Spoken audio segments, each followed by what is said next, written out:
ദേശീയ ഭാരവാഹികളുടെ പ്രഖ്യാപനത്തിന് ശേഷമുള്ള ബിജെപിയുടെ ആദ്യ നേതൃയോഗം ഇന്നാണ്. ദേശീയ സെക്രട്ടറിയായി തെരഞ്ഞെടുക്കപ്പെട്ട കെ സുരേന്ദ്രൻ അടക്കമുള്ള നേതാക്കൾ ദില്ലിയിൽ നടക്കുന്ന യോഗത്തിൽ പങ്കെടുക്കും.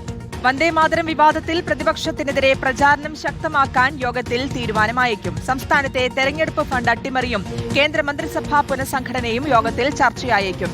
ആദിൽ പാലോട് നൽകും വിശദാംശങ്ങൾ. അതിൽ വിഷയങ്ങളുണ്ട് ചർച്ച ചെയ്യാൻ. ഇന്നിപ്പോൾ യോഗത്തിൽ പ്രധാനമായിട്ടും എന്തൊക്കെ കാര്യങ്ങളാകും ഉണ്ടാവുക?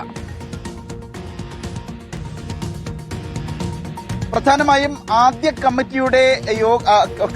പുതിയ കമ്മിറ്റിയുടെ ആദ്യ യോഗമാണ്. അതുകൊണ്ട് തന്നെ പരിചയപ്പെടലാണ് പൊതുവിൽ കാണുന്നത്. പിന്നാലെ 5 നിയമസഭാ തെരഞ്ഞെടുപ്പുകൾ വരാനുണ്ട്. ഉത്തർപ്രദേശിലെ ഉത്തരാഖണ്ഡിൽ, പഞ്ചാബിൽ, മണിപ്പൂരിലൊക്കെ തെരഞ്ഞെടുപ്പ് വരാനിരിക്കുന്ന പശ്ചാത്തലത്തിൽ പ്രാഥമികമായ ചില വിലയിരുത്തലുകൾ ഉണ്ടാകും എന്ന് പ്രതീക്ഷിക്കുകയാണ്.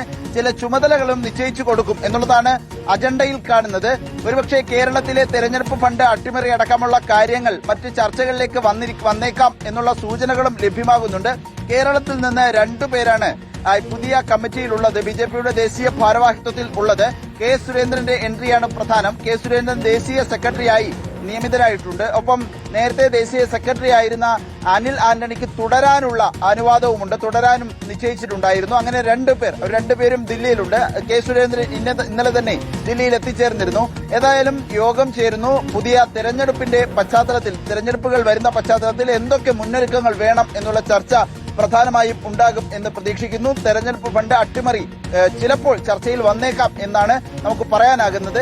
ഏതായാലും ഇന്ന് 22-ാം തീയതി ഇന്ന് പുതിയ ഭാരവാഹികളുടെ യോഗം ബിജെപി ആസ്ഥാനത്ത് ചേരുകയാണ്.